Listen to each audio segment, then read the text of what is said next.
Hey y'all. I hope everybody's having a good Sunday so far. I just thought I would just drop in and just do a quick little short video about the importance of allowing God to set you apart. And when God gave me this topic, like I think it was like last week, it reminded me of the story of Esther. And if you have not read the story of Esther in the Bible like you should, it's so good. I'm also reading a book right now called How to Get the Best Out of Your Man. Y'all, this book is so good. It's not what you think it would be about, like just by looking at the title. No, this book is actually about the story of Esther. It's so good. Like I actually started reading this book first before I read about the story of Esther. Well, before I started reading about the story of Esther in the Bible, like that's just how good the book is, and it like just prompted me to go and read the story in the Bible. Y'all, it's so good, and like it talks about how Esther allowed God to set her apart to be prepared for her husband. And not only that, not just be prepared for her husband, but prepared to be a queen of a palace of the province. I mean, like that's a huge position. And had she not been patient and allowed God to use that time to set her apart and prepare her, like I mean, I don't know how else she could have been prepared to be like the wife to a king, and let alone be the queen of all over all these people.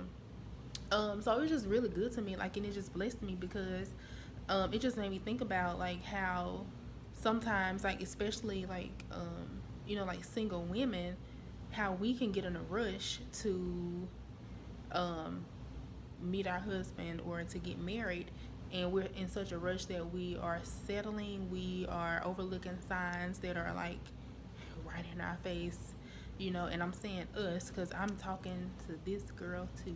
I'm talking to me too, y'all, because I'm guilty just like everybody else.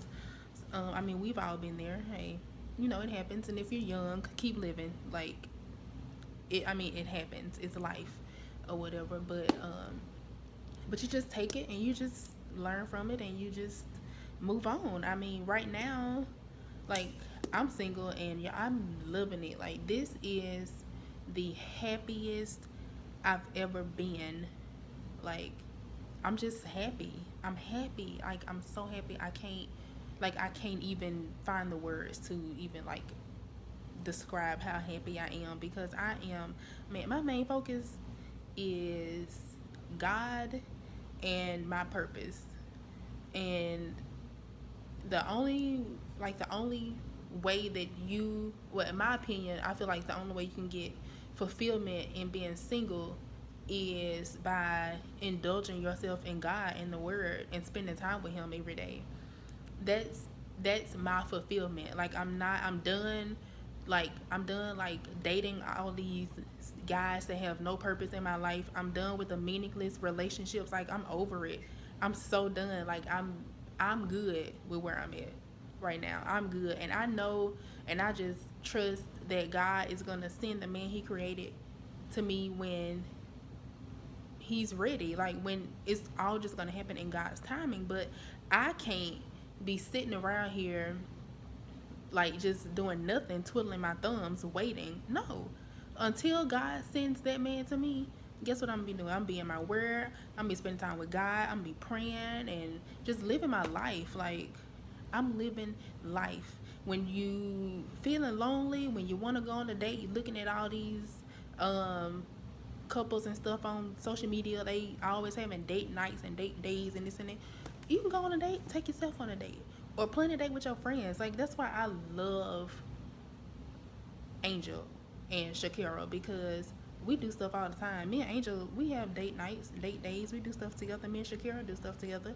I mean, like those are not my only two friends, but like those are like my two close friends that I have here in Nashville.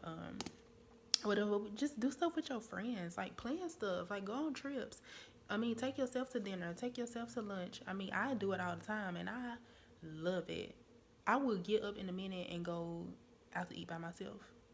I love it. I mean, you can't nobody treat you better than you treat yourself. So I mean, hey, don't sit around and wait for a man to come along before you decide that you want to do something. If you want to do it, do it. Like do it now.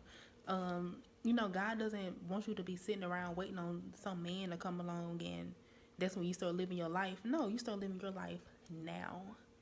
Now, like get some, like enjoy it, enjoy your life, enjoy your singleness. It is amazing because I am so living life right now. I feel like I'm on top of the world and I love it. um so and I feel like I'm in the season now where God is setting me apart. I feel like I'm in that season. I feel like this is my purging season. um and when I say purging, I mean like God is just getting rid of people and things that I don't need and that are distracting me and that are holding me back. And I am so grateful, y'all. I'm telling you, I'm so grateful because oh, I'm sorry, I got distracted. Somebody was like walking by. um yeah, but I'm so grateful because when God is removing these people and these things, I might not know why, like as soon as it happens, but he's showing me, he is revealing to me, honey, every day why I don't need this person, or why I don't need this and why I don't need that, or why I need you to be here and I don't need you to be there. I mean, it's just all about surrendering to God. Surrender your whole life to Him. Surrender every area of your life to God, and I promise you, you will not regret it. You will not regret it. It is literally one of the best decisions that you can make. Because when you do that, you are allowing Him to take control of your life. You are allowing Him to lead you to who and what He created you to be, and He's molding you and shaping you. Like that's what I'm experiencing right now. God is shaping me. Like He's taking me through some things, and and I know it's for a reason and it's for a purpose. It's for my purpose because I need to be molded and shaped and everything else that I need to be prepared for what God is about to thrust me into. So, if you're in a season where you feel like every time you go out with your friends, like no, like guys aren't, like they're not coming up to you or trying to get to know you or get your number, but they're all over your friends. Don't let that bother you. Don't get discouraged because just look at it as if God is setting you apart. He's blocking you because He's not done with you yet. He's not done. So just embrace it and just look at it on the positive side. So I hope it helps somebody, and y'all be blessed and have a good rest of your Sunday.